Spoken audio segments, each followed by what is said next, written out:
Seja muito bem-vindo ao MBTcast, um podcast que nós conversamos sobre direito, negócios, carreira, e hoje nós estamos aqui num formato um pouco diferente. Nós estamos num formato mais informal para bater um papo aqui com a doutora Ediene hoje, nossa sócia aqui do escritório. E a ideia desse formato mais informal realmente é ser um bate-papo sobre alguma área do direito, sobre algum produto específico jurídico, para nós conversarmos sobre tendências, sobre mercado, sobre como esses assuntos estão sendo trabalhados pelos escritórios de advocacia e também com os clientes. E hoje, então, nós estamos aqui, com a doutora Ediene para esse bate-papo. Qual que é o assunto, doutora, que nós vamos conversar? Hoje nós vamos conversar um pouco sobre planejamento patrimonial e sucessório, que é um tema que está muito em alta, muita gente interessada. Acho que vai ser bem legal. Muito bom. Vamos lá, então. A ideia é a gente conversar, então, sobre planejamento patrimonial e sucessório, né? Muita gente confunde isso com as holdings, né? E a gente vai falar um pouquinho disso hoje. A holding ela é apenas uma ferramenta, né, do planejamento patrimonial e sucessório. Isso causa, né, às vezes, alguma confusão, né? Às vezes clientes. A gente até prefere utilizar esse nome holding, né? Porque é mais fácil, né? É mais fácil, todo mundo escuta sempre falar em holding, né? Mas, sim, de fato, é muito mais abrangente do que somente a holding. Mas, sim, de fato, a holding é um nome comercial, né? Virou um nome comercial que atinge um público maior. Sim, mas sim, o nome correto mesmo é planejamento patrimonial e sucessório. Perfeito. Já há alguns anos, né, no Brasil, nós estamos numa janela, né, com muitas coisas acontecendo. Inclusive, recentemente, né, essa semana saiu um dado até e um estudo da quantidade de o imposto sobre doação e sobre herança que está sendo recolhido nos estados, né? Os estados tiveram uma crescente desse tipo de imposto, né, sobre doação e herança. E é um tema que vem sendo muito debatido no Brasil, né? E a ideia é a gente conversar um pouquinho por que isso vem sendo muito debatido, né? E como que a gente começou a trabalhar com isso, né? Você se recorda qual foi o nosso primeiro projeto, quando que a gente começou a trabalhar e o porquê que a gente entrou nessa área? Sim, eu acho muito boa essa história de como a gente começou, né? Não foi um trabalho ativo, então isso não quer dizer que a gente foi buscar no mercado clientes, mas foi um reativo. Os nossos clientes, pela confiança que tem no nosso trabalho, né, eles estavam sendo muito assediados por escritórios de fora que vinham oferecendo essas propostas de fora do estado, né? De fora do estado, fora do estado, que vinham oferecendo essas propostas de planejamento, de reorganização. Mas quando se fala em mexer no patrimônio, mexer em dinheiro, não é com qualquer pessoa que você vai entregar, né? Então, sim, eles precisavam da confiança. Eles, então, buscaram o nosso escritório, né, para entender se a gente estava trabalhando nessa área, e a gente disse, então, que a gente se sentia assim, preparado para buscar conhecimento e entregar o trabalho. Sim, sim. Então, foi algo muito baseado na confiança. E foi muito em razão também da questão tributária, né? Como o escritório sempre se posicionou, né? E eu, você e outros profissionais daqui têm essa especialidade, né, em tributário. Muito se fala do planejamento patrimonial como um ganho de performance tributária. Exatamente. A gente sabe que no fim do dia não é apenas isso, né? Que a questão tributária ela não é o motivo do planejamento. Isso, né? Não pode ser um fim em si mesmo, né? Não pode ser a causa, né? Não é a causa, mas às vezes tem um efeito, né, sobre isso, mas que não é pelo efeito que a gente começa a trabalhar. Exatamente. Mas eu acho que foi muito em razão disso mesmo, né? Eles enxergam, nós trabalhamos com direito empresarial, temos a área tributária.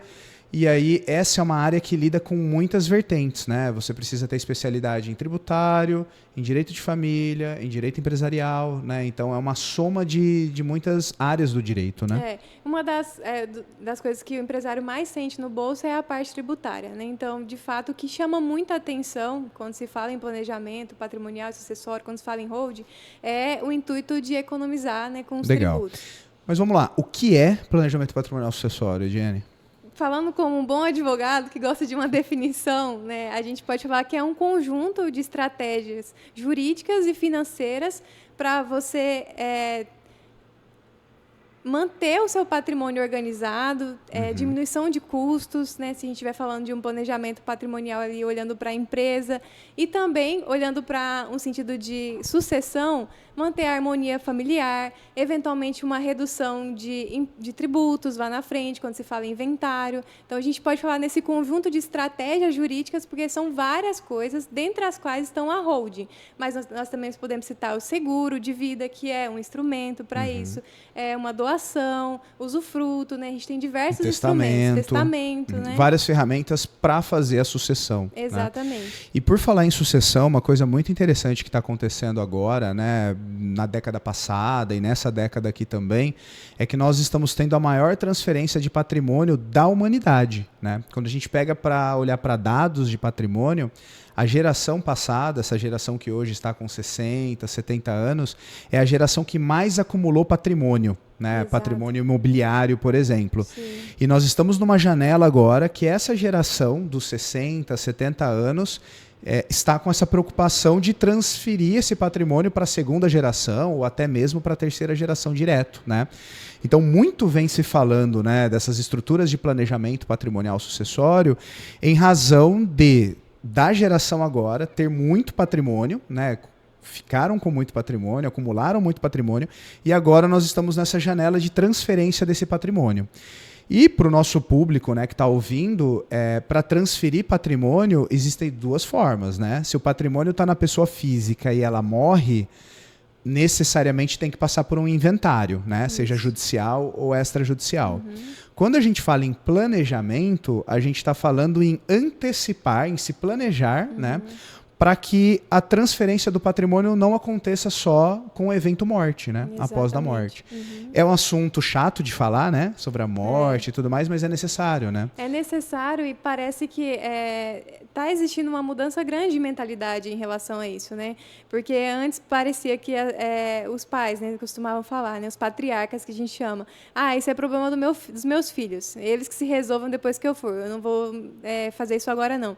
Só que começou a se perceber que o problema não necessariamente está relacionado só à harmonia, mas à própria perda de uma parte do patrimônio. Sim. Então, você não quer perder parte do seu patrimônio para o Estado, né? Quanto menos, melhor. Né? E isso trouxe essa mentalidade de saber, não, eu preciso organizar isso agora para que lá na frente não só a harmonia, né, esteja comprometida, mas propriamente o patrimônio como um valor. Né? E é muito legal essa mudança de cultura também, né, do planejar. Às vezes a cultura brasileira, a gente só age quando está pegando fogo, né? Exatamente. Então, só quando tem o problema é que eu vou procurar uma solução. E a gente vem acompanhando uma mudança de cultura realmente, né? Da população entendendo que é melhor se planejar, né? Para realizar alguns atos da vida do que deixar as coisas irem acontecendo, né? E depois que acontecer, a gente vê como resolve. Então, acho que é uma mudança cultural também, né? Passa por uma mudança cultural. Isso, é uma mudança cultural e que a gente tem visto assim, de forma concreta dos nossos clientes, né? Legal. Clientes que estão nessa fase realmente, na fase mais idosa, né? Sabendo que ainda vai ter um tempo de vida, mas que está mais sujeito, né, ao fator morte e tem interesse em deixar as coisas organizadas, né? Sim. Mas a gente está falando muito nesse aspecto de sucessão, só que a gente pode também fazer um planejamento patrimonial sem pensar no aspecto da sucessão. Né? Que quando se fala em sucessão, você está falando de transferir os seus bens, já antecipar essa transferência para os seus herdeiros ou para terceiros. Né? Você pode, uma parte do seu patrimônio, você pode sim transferir para terceiros, e isso é legal. Mas não necessariamente. Às vezes a pessoa só está realmente precisando organizar o patrimônio, né? E a visão de um advogado sobre o todo pode trazer essa segurança, né? Às vezes uma regularização de algo que não está regularizado, isso já faz parte de um planejamento, né? O regime tributário que a empresa está, isso é um planejamento, né? Planejamento tributário, mas quando você olha no aspecto de todo o patrimônio, a gente denomina isso de planejamento patrimonial. Então, assim, esse viés também é muito importante, né? No pensamento do hoje mesmo. Pensando assim, né? Explicou, né, o que é o planejamento. Agora pensando para quem é, né? Para quem que é interessante o planejamento? Eu vejo que para quem tem patrimônio e sente que precisa de uma organização. Acho que o olhar do jurídico, do advogado, como um solucionador de problemas, um parceiro, é sempre muito importante.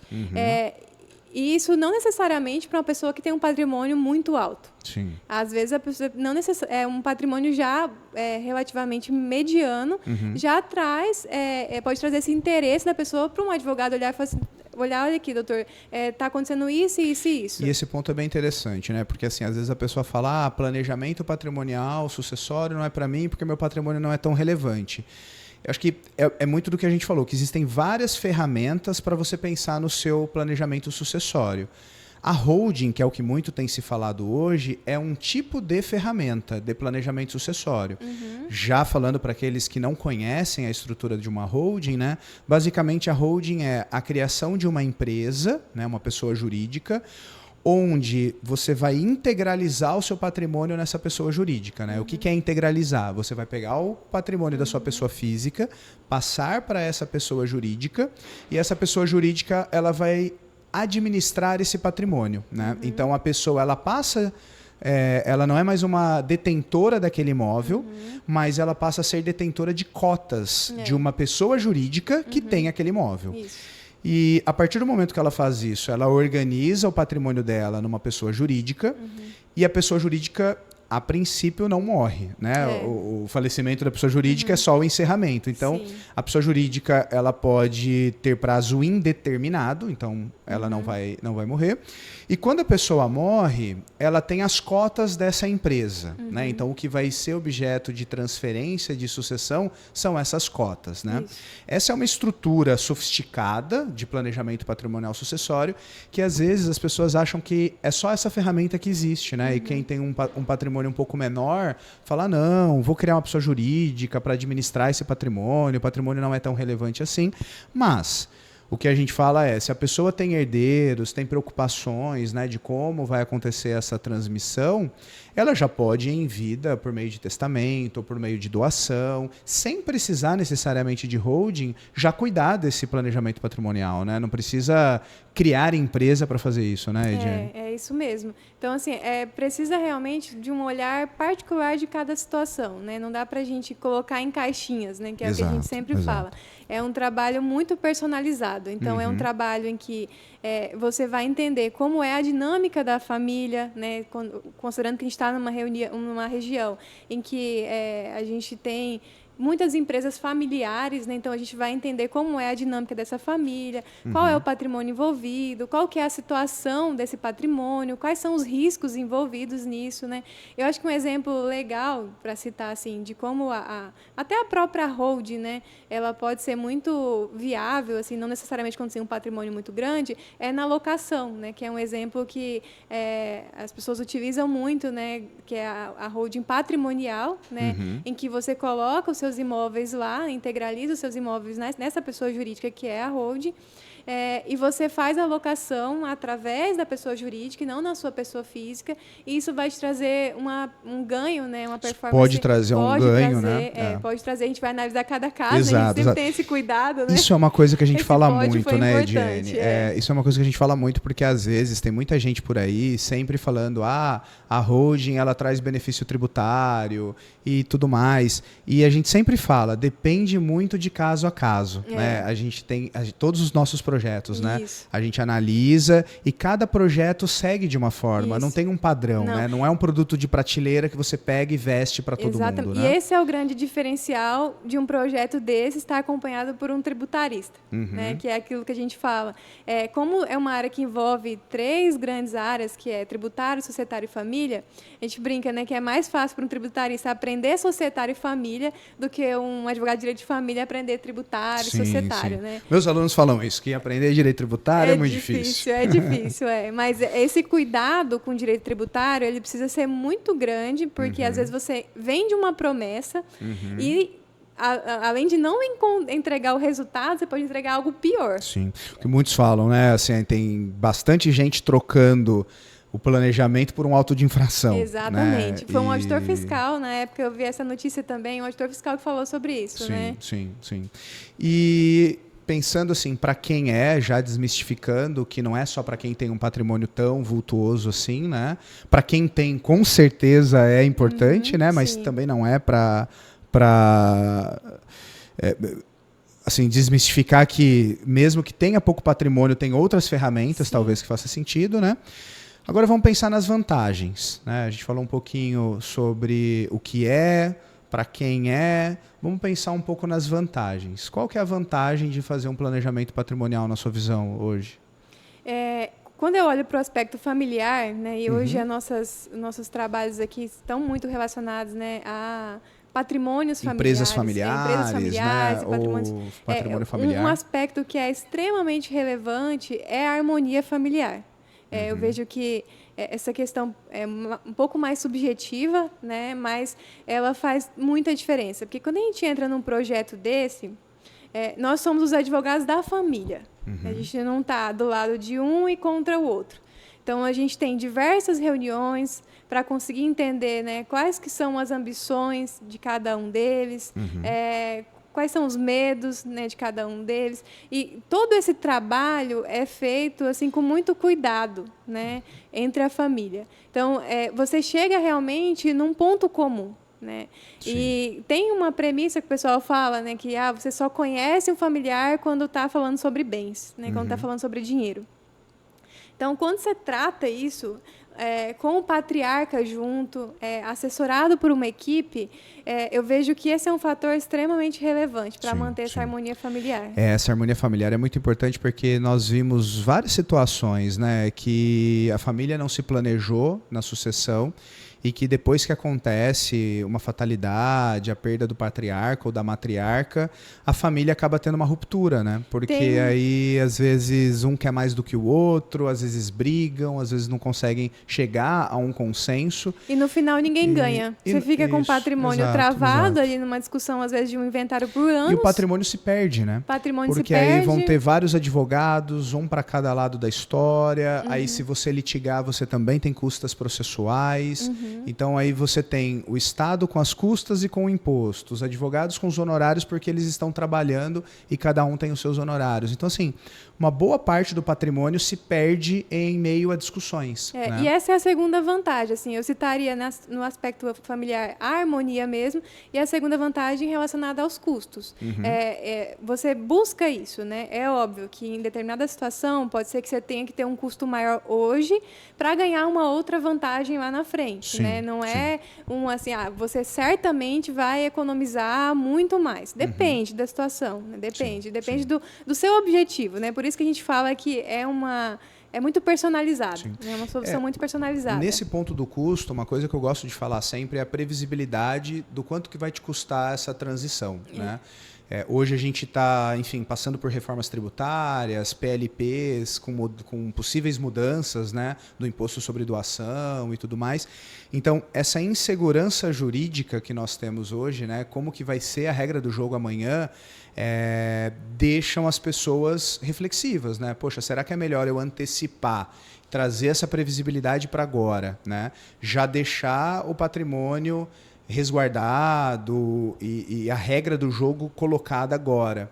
Ou não, ou vou esperar e pagar para ver o que vai acontecer. Né? Será que vai subir? Será que não vai subir? Como vai ser o amanhã? Então, troca uma previsibilidade por uma incerteza. Né? Então, e esse é um ponto muito interessante, porque a gente até fala, né? Esse projeto, né, de planejamento patrimonial e sucessório, ele não é um projeto que tem um começo, meio e fim estimado. Né? A gente acompanha aquela família, né? Então a gente até fala, essa família ela está em planejamento patrimonial e sucessório, né? Não tem começo e fim, né? Não tem começo e fim, porque as situações elas podem mudar, assim. Um exemplo claro é a questão de regime de bens, né? Você está numa estrutura às vezes que tem um herdeiro que não se casou, eventualmente depois esse herdeiro vem se casar num regime X de casamento, isso pode ter uma mudança grande ali na questão patrimonial. Então a gente faz esse acompanhamento, né? Então é por isso que a gente fala que a pessoa está em planejamento, né? Sim, sim. Indo do ponto de vista mais técnico, assim, né? Já pensando ali na estruturação de um planejamento. Como que você trabalha com a figura do usufruto? Sim, o usufruto, tentando ser um pouco mais didática, né?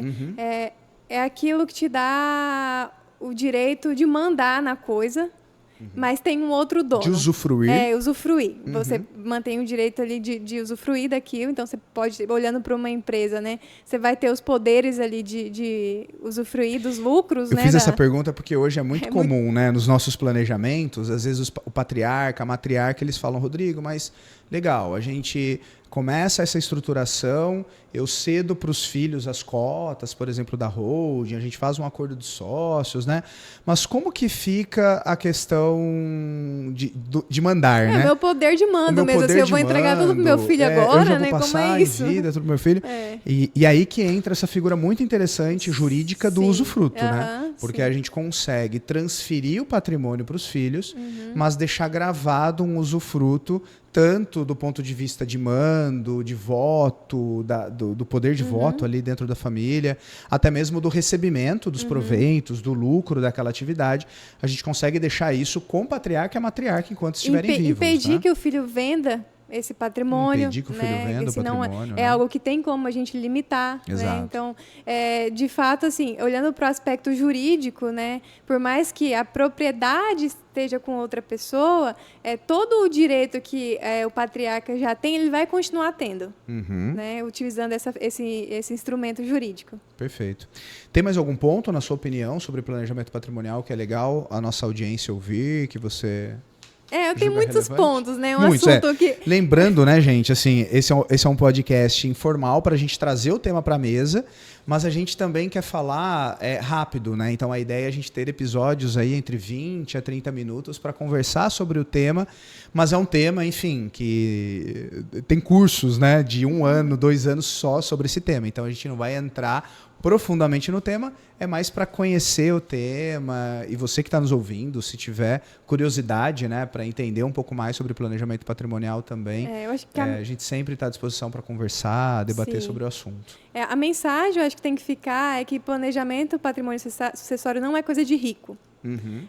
Planejamento patrimonial sucessório é para quem tem patrimônio. E o advogado que está atuando nessa área, ele vai avaliar o seu patrimônio e entender quais são as necessidades. Perfeito. Que às vezes pode ser uma holding, mas às vezes pode não ser. E às vezes pode ser um instrumento jurídico, um outro instrumento que não vai te custar um valor tão alto, mas que vai fazer toda a diferença para a sua organização. Sim, sim. Não, é muito importante essa sua fala, que não é só para rico, né? E... um ponto que também eu queria deixar bem claro é a questão de você organizar, principalmente para quem tem atividade empresarial, né? Porque a gente distingue muito bem os planejamentos de pessoas que têm patrimônio e locam o patrimônio, né, para terceiros e vivem da renda desse patrimônio, né?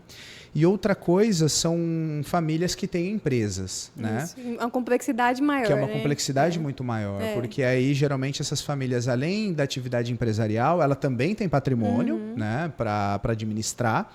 Mas ela tem uma empresa que às vezes o patriarca centralizou tudo, né? E às vezes muito tem comum aqui da nossa região. Filho envolvido na atividade, Exato. Aí o outro não está envolvido na atividade. Né? Exato. E aí trazer a regra do jogo hoje, como vai ficar depois que o patriarca ou a matriarca não estiver mais à frente da empresa, isso é muito importante, né? E é muito mais fácil decidir com o patriarca presente do que quando ele está ausente. Sim, a figura de autoridade faz muita diferença nessas horas. Sim. Né? Quem começou com o negócio, né, Sim. tomar essa decisão de como o negócio vai fluir é muito importante, né? Porque, na verdade, assim, eu vejo que tem 2 tipos de pessoas, né? Tem aquela pessoa que fala, não, eu construí um negócio, mas esse negócio não é para a sucessão dos filhos, né? Esse negócio eu fiz para gerar renda e eu vou vender o negócio e os filhos vão aprender a gerir capital. E cada filho vai fazer o que quiser, né? Não precisa continuar na atividade do pai. Tem pessoas que pensam assim em nossos planejamentos. Já tem pessoas que falam que não, eu construí essa atividade e eu gostaria muito que o meu filho continuasse com essa atividade. E às vezes já tem esse filho, E às vezes já tem esse filho que está na atividade, né? E outros não, enfim, ou todos estão, né? A gente tem planejamento de em vários sentidos. Os que já estão, também é importante falar quem é que vai fazer o quê. Né? Porque fazer um acordo de sócios bem feito, né? Qual filho que vai ficar gerindo o quê, qual pasta. Então, essas discussões, né, quando são colocadas na mesa, às vezes na família o que a gente percebe é que vestir o chapéu de sócio, diretor e o chapéu de familiar é uma habilidade muito grande, né? Porque às vezes tudo se mistura, né? Sim. É um ambiente familiar onde a pessoa não consegue diferenciar muito bem a pessoa irmão, a pessoa pai, da pessoa sócio ou da pessoa gerente, diretor, né? Então, o que a gente traz muito nos nossos projetos, quando a gente vai debater temas sensíveis, olha, aqui a gente está sentado como sócios, né? Aqui nós estamos sentados como diretores para tomar a decisão para o bem empresarial. Né? É óbvio que é difícil você falar, poxa, mas é meu irmão, é meu pai que está aqui, né? Mas tem que ter uma certa racionalidade para trabalhar com isso, né? Porque senão todo mundo tem coisas boas e coisas ruins na família. Se você traz alguma angústia familiar para a mesa da negociação, né, para a mesa da empresa, acaba manchando o negócio, né, na minha percepção. Eu vejo muito dessa forma também e eu consigo enxergar muito claro o nosso papel nisso. Né? Nosso papel de realmente, como conhecedores mesmo da legislação, né, trazer as melhores soluções e auxiliar nesse jogo de interesses. Construir essas pontes. Construir essas pontes. E aí um diferencial grande assim que eu até vejo no escritório, e principalmente, né, em você, é esse conhecimento de negócio, esse conhecimento de empresas, assim, desse aspecto empresarial que auxilia realmente ali na solução, não necessariamente só no jurídico, mas que consegue ter essa visão além daquilo do jurídico, né? A gente até brinca, né, que a gente não pode ser, brinca, mas é sério, né, que faz parte de um valor nosso, sério. Né?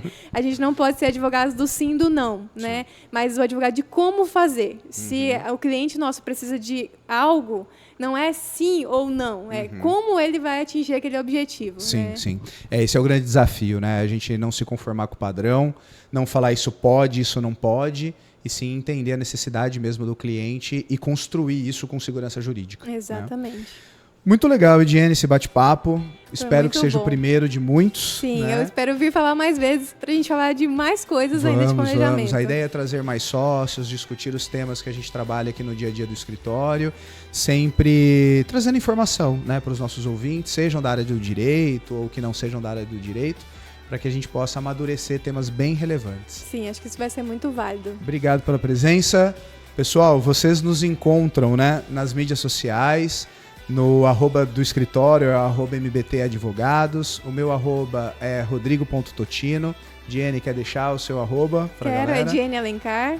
Diene Alencar. E valeu, galera. Nos vemos no próximo episódio. Um abraço. Tchau, tchau. Tchau, tchau.